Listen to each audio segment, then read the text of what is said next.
तुलसी में रोज जल चढ़ाने और तुलसी के पास दीपक जलाने से क्या फ़ायदा मिलता है। एक बार की बात है, देवी सत्यभामा भगवान श्री कृष्ण के पास आती है और उनसे पूछने लगती है, हे स्वामी, आप नित्य तुलसी में जल देते हैं और देवी रुक्मणी नित्य तुलसी के पास दीपक जलाती है। इसके पीछे क्या रहस्य है? कृपया आप मुझे तुलसी को जल देने और तुलसी के पास दीपक जलाने का महत्व सुनाइए। भगवान श्री कृष्ण कहते हैं, हे देवी सत्यभामा, तुमने अत्यंत महत्वपूर्ण प्रश्न किया है। देवी तुलसी लक्ष्मी का अवतार है। देवी तुलसी भगवान विष्णु को अत्यंत प्रिय है, इसलिए यह मुझे भी सबसे अधिक प्रिय है। मासों में कार्तिक और वनस्पतियों में मुझे तुलसी प्रिय है। जो भी मनुष्य तुलसी को जल देता है, उस पर मेरी कृपा सदैव बनी रहती है। जो भी मुझे तुलसी पत्र डालकर भोग चढ़ाता है, मैं उसे प्रेम से स्वीकार करता हूँ। तुलसी पत्र के बिना भी किसी प्रकार का भोग स्वीकार नहीं करता हूँ। हे देवी, अब मैं तुम्हें तुलसी को जल देने और तुलसी के पास दीपक जलाने का महत्व सुनाता हूँ, इसलिए तुम इस कथा को ध्यान से सुनो। जो भी स्त्री इस कथा को ध्यान से पूरा सुनती है, वह सदा सुहागन रहती है, उसके घर में सुख समृद्धि आती है और दरिद्रता का नाश होता है। हे देवी सत्यभामा कहती है, हे स्वामी, मैं इस कथा को ध्यान से पूरा सुनूंगी, कृपया आप मुझसे यह कथा कहिए। तब भगवान श्री कृष्ण देवी सत्यभामा को वह कथा सुनाने लगते हैं। भगवान श्री कृष्ण कहते हैं, हे देवी, मध्य देश में श्याम शर्मा नाम का एक वैश्य अपनी पत्नी के साथ रहा करता था। वैश्य के पास किसी भी चीज़ की कोई कमी नहीं थी। ईश्वर की कृपा से उसके पास सब प्रकार की सुख ऐश्वर्य थी, किंतु उस वैश्य की कोई संतान नहीं थी, जिस कारण से वह सदैव ही दुखी रहता था। उसे वैद्य की संतान प्राप्ति के लिए कई उपाय बताए। उसने दान धर्म किया, अनेक प्रकार के वैद्य भी बुलाए, उसने नाना प्रकार का उपचार भी किया, किंतु फिर भी उसके पास कोई संतान नहीं हो रही थी। फिर एक दिन वह वैश्य महामुनि वशिष्ठ जी से मिलने के लिए उनके आश्रम पर जाता है। मुनि वशिष्ठ श्याम शर्मा का स्वागत करते हैं और कुशल मंगल पूछते हैं। तब वह श्याम शर्मा मुनि वशिष्ठ जी से कहता है, हे मुनिवर, मैं अत्यंत दुखी हूँ। मेरी कोई संतान नहीं है और संतान के बिना मेरा उद्धार कैसे होगा। मैंने संतान प्राप्ति के लिए अनेक उपाय किया, किंतु मुझे संतान नहीं हो रही है। कृपया आप ही बताइए कि मैं किस कारण से पुत्र की प्राप्ति नहीं हो रही है। क्या मुझे जाने अनजाने में कोई पाप हुआ है? तब मुनि वशिष्ठ जी अपनी दिव्य दृष्टि से श्याम शर्मा के पूर्व जन्म के बारे में जान लेते हैं। वशिष्ठ जी कहते हैं, हे वत्स, पिछले जन्म में तुम्हारे द्वार घोर पाप हुआ है। इस कारण से तुम्हें इस जन्म में संतान सुख प्राप्त नहीं हो रहा है। श्याम शर्मा कहता है, हे मुनिवर, कृपया मुझे बताइए, पिछले जन्म में मुझसे कौन सा पाप हुआ था और उस पाप से मुक्त होने के लिए मुझे कौन सा उपाय करना चाहिए। वशिष्ठ जी कहते हैं, हे वत्स, पिछले जन्म में तुमने जो अपराध किया था उसके विषय में सुनो। पिछले जन्म में तुम एक अहंकारी वैश्य थे। तुम्हारा जन्म धनवान कुटुंब में हुआ था। तुमने पिछले जन्म में एक गाय को अत्यंत दुख दिया था। एक दिन एक गाय भूख और प्यास से व्याकुल होकर तुम्हारे द्वार पर आई थी, किंतु तुमने उस गाय को न रोटी खिलाई, न चारा खिलाया और ना ही उसे जलपान कराया। तुमने बड़ी ही निर्दयता से उस गाय को अपमानित करके घर से निकाल दिया। उस गाय ने अभी अभी बछड़े को जन्म दिया हुआ था और भूख से व्याकुल होने के कारण वह गाय वहीं पर मूर्छित होकर गिर पड़ी और उस दिन वह अपने बछड़े को भी दूध नहीं पिलाई। इसलिए इस गाय ने तुम्हें श्राप दे दिया था। इस गाय के श्राप के कारण तुम्हारी ऐसी दुर्दशा हुई है।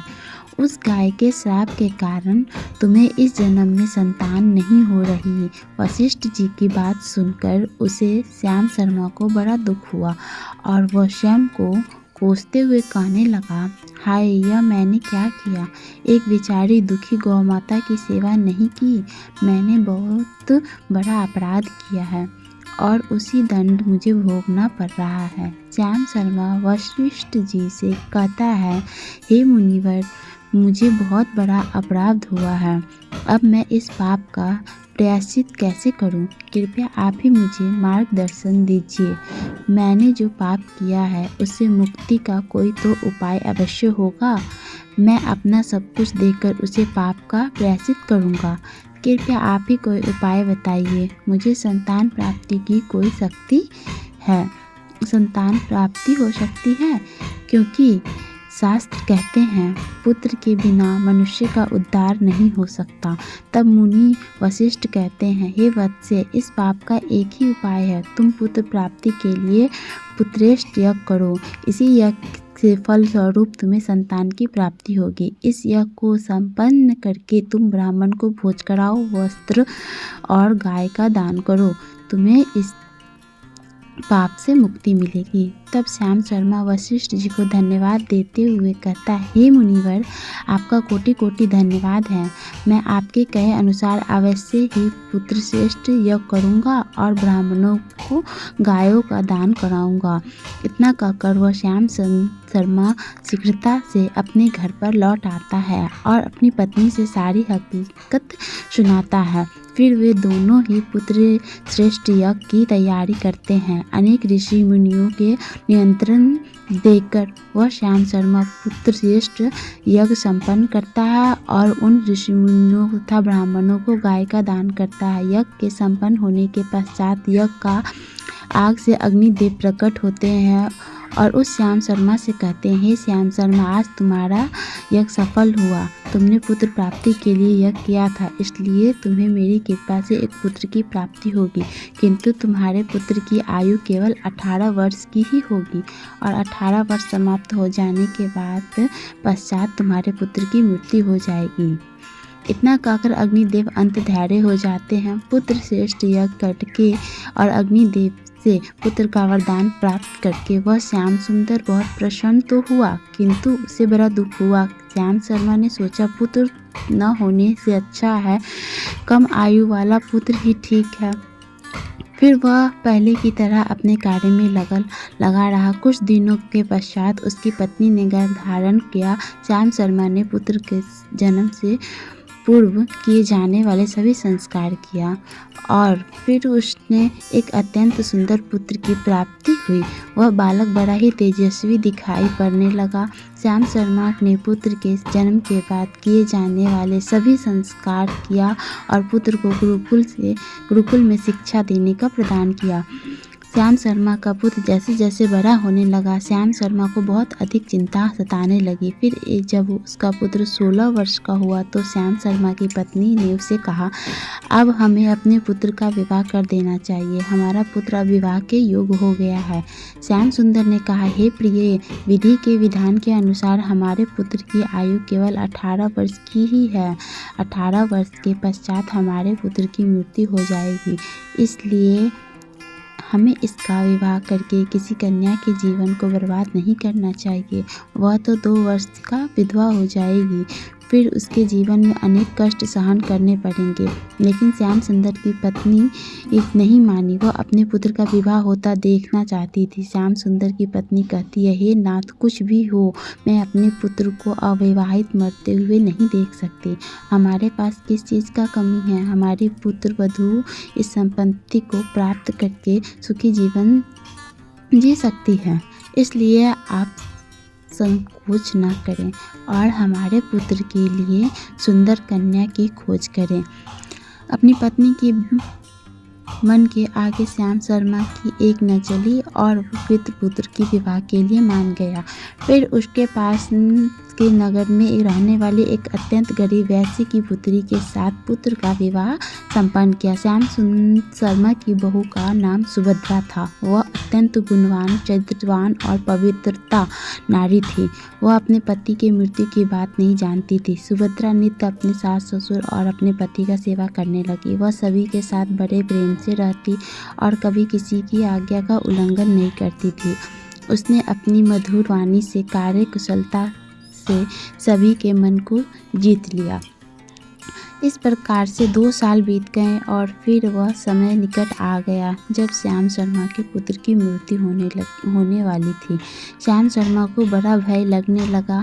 फिर एक दिन उसने अपनी बहू को बुलाया और उससे क्षमा मांगते हुए कहने लगा, हे बहू, तुम मुझे क्षमा कर देना, मैंने तुम्हारे साथ बड़ा अन्याय किया है। सुभद्रा ने कहा, हे ससुर जी, आप ऐसा क्यों कह रहे हैं? आप मुझसे क्षमा मांगकर लज्जित न कीजिए। मैं आपसे छोटी हूँ, आपकी पुत्री के समान हूँ। कृपया आप संकोच न करते हुए आपके मन में जो भी बात है वह कहिए। मैं अपनी आज्ञा पालन अवश्य करूँगी। फिर श्याम शर्मा कहने लगा, हे पुत्री, तुम कल्याणी हो, तुम एक महान पवित्रता हो, किंतु मेरे पुत्र के साथ तुम्हारा विवाह होने से पूर्व मैंने तुमसे एक बात छुपाई है। हमें पुत्र की प्राप्ति पुत्र श्रेष्ठ यज्ञ करने के बाद हुई थी और अग्निदेव ने हमें यह कहते हुए पुत्र प्राप्ति का आशीर्वाद दिया था कि हमारे पुत्र की आयु केवल 18 वर्ष की होगी। 18 वर्ष के बाद हमारे पुत्र की मृत्यु हो जाएगी। अपने ससुर की बात सुनकर सुभद्रा ने कहा, हे ससुर जी, बस इतनी सी बात, आप चिंता न कीजिए। मैं आपको वचन देती हूँ कि आपकी पुत्रवधू कभी विधवा नहीं होगी। आपके पुत्र के प्राणों की रक्षा मैं करूँगी। आप बस मुझे एक दीपक, जल का घड़ा और एक गाय लाकर दीजिए। मेरे पति के प्राणों की रक्षा इन्हीं से होगी। सुभद्रा की बात सुनकर श्याम शर्मा और बड़ा आनंद हुआ और वह कहने लगा, हे बहू, जैसी तुम्हारी इच्छा, मैं तुम्हें सब लाकर दूंगा।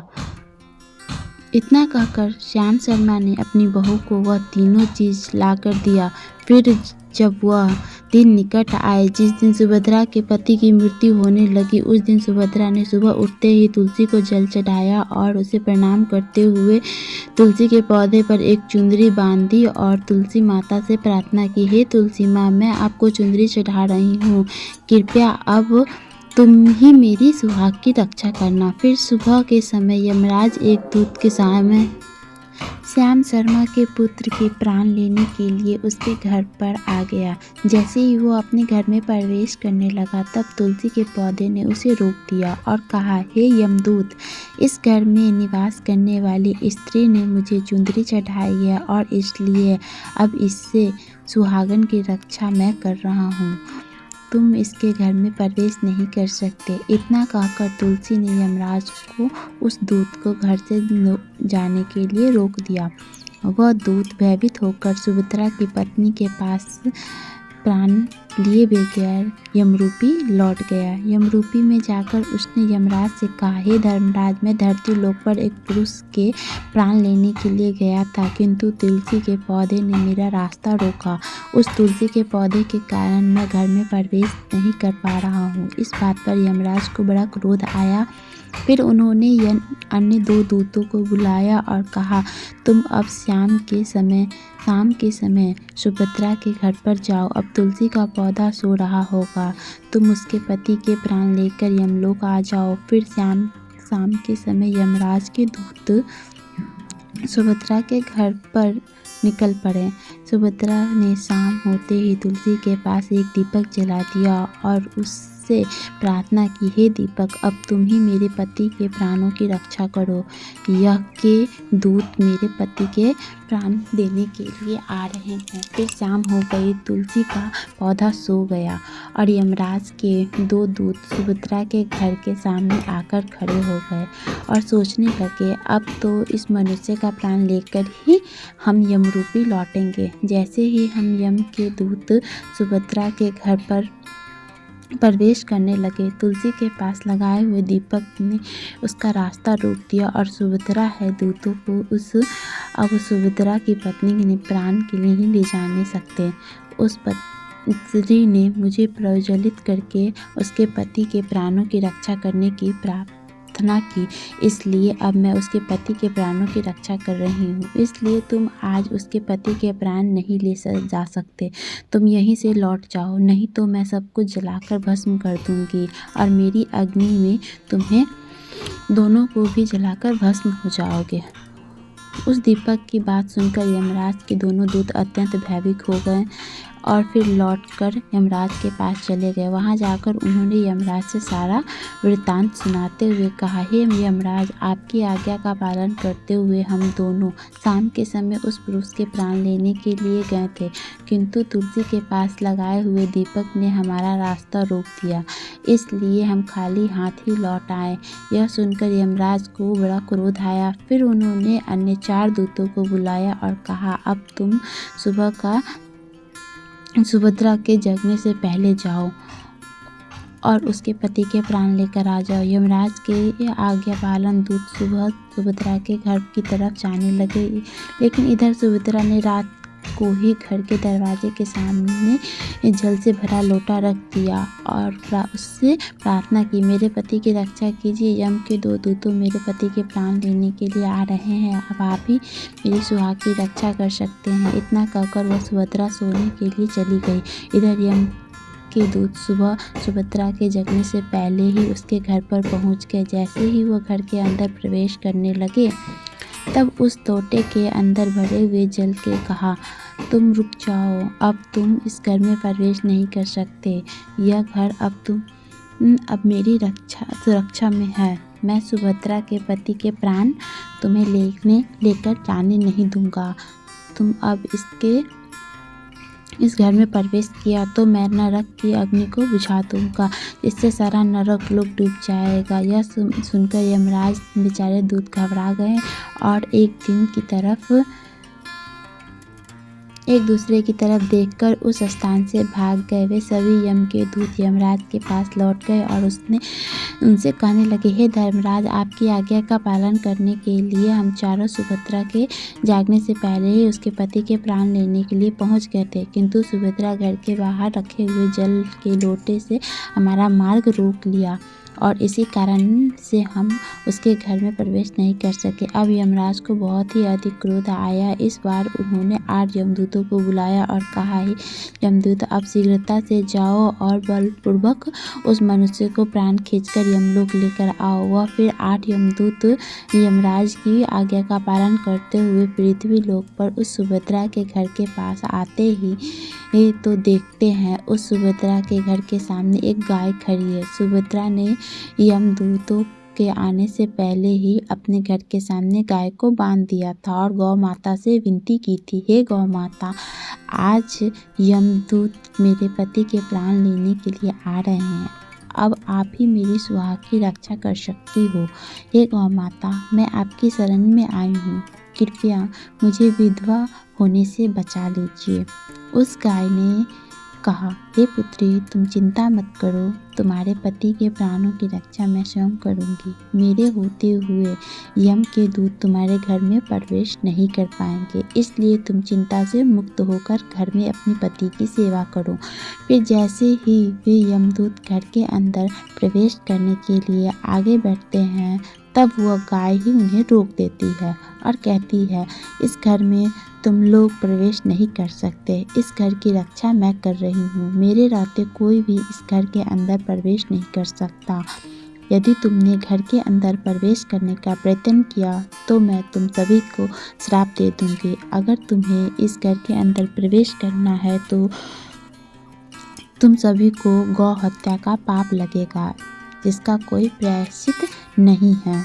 वहाँ पर उपस्थित सभी यमदूत गाय के द्वारा श्राप देने की बात सुनकर भयभीत हो गए। वे जानते थे कि गाय के द्वारा दिए गए श्राप से कोई मुक्त नहीं कर सकता और गौ हत्या तो संसार का सबसे जघन्य अपराध और महापाप है, जिसका कोई प्रायश्चित भी नहीं है। इसलिए वे सभी वहाँ से लौटकर यमराज के पास चले गए। यमपुरी जाकर उन यमदूतों ने यमराज को सारा वृत्तांत सुनाते हुए कहा, हे धर्मराज, उस सुभद्रा की पत्नी के प्राणों की रक्षा एक गाय ही कर रही है। उस गाय ने हमें श्राप देने की बात कही, इसलिए हम सभी भयभीत होकर वापस लौट आए हैं। हम ये गाय का सामना करने की शक्ति नहीं है। उन यमदूतों की बात सुनकर यमराज आग बबूला हो गए और स्वयं भैंस पर सवार होकर पृथ्वी लोक की ओर निकल पड़े। यमराज भैंस पर सवार होकर उस सुभद्रा के घर पास चले जाते हैं।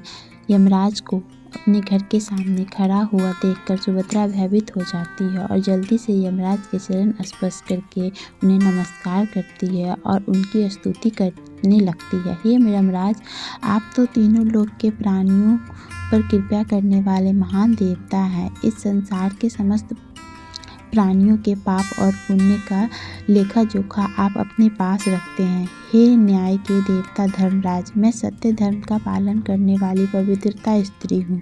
मैं आपको बारंबार नमस्कार करती हूँ। कृपया मुझे आशीर्वाद दीजिए।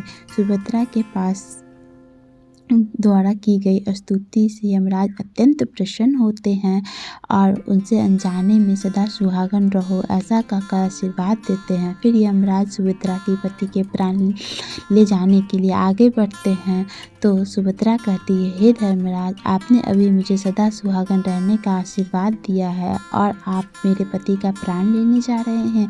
इससे तो आपका आशीर्वाद झूठा साबित हो जाएगा। यह सुनकर धर्मराज रुक जाते हैं और सुभद्रा की और देखकर मुस्कुराने लगते हैं।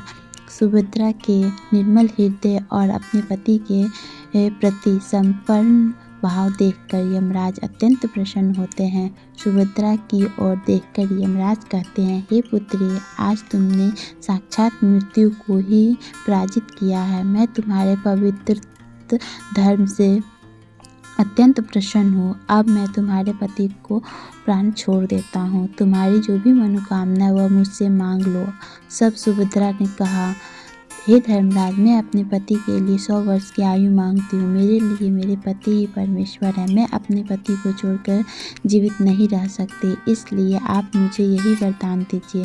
तब यमराज प्रसन्न होकर कहते हैं, थास्तु हे कल्याणी, आज से जो भी स्त्री अपने घर के सामने तुलसी का पौधा लगाती है, तुलसी के पास शाम को दीपक जलाती है, जिस घर के सामने गाय बंधी होती है और जो स्त्री अपने घर के सामने जल का लोटा रखती है, उसके घर में कभी भी दूध प्रवेश नहीं करेंगे। इतना कहकर यमराज उस स्थान से अंत धैर्य हो जाते हैं। भगवान श्री कृष्ण कहते हैं, हे देवी, इस प्रकार से उस सुभद्रा ने अपनी पतिव्रता धर्म का पालन करके उसकी मृत्यु को टाल दिया था। इसलिए जो भी स्त्री अपने घर के सामने तुलसी का पौधा लगाती है, रोज शाम को तुलसी के पास दीपक जलाती है, उसके घर में मृत्यु प्रवेश नहीं करती है। जिस घर के सामने गाय बंधी होती है, उस घर में कभी दुख दरिद्रता नहीं आती है। जो स्त्री अपने घर के सामने जल से भरा लोटा रखती है, उसके घर में कभी शोक नहीं होता है। तो दोस्तों, इस प्रकार से भगवान श्री कृष्ण ने देवी सत्यभामा को तुलसी के पास दीपक जलाने का महत्व सुनाया। श्री कृष्ण, जय श्री कृष्ण। दोस्तों, आप ये कथा कैसी लगी कृपया कमेंट करके ज़रूर बताइए। वीडियो पसंद आया तो लाइक करें, कमेंट करें, जय श्री कृष्ण अवश्य लिखें और ऐसे ही और भी सारी कहानियाँ सुनने के लिए चैनल को सब्सक्राइब करें, ज़रूर देखें और धन्यवाद। Thank you for watching my video and keep supporting.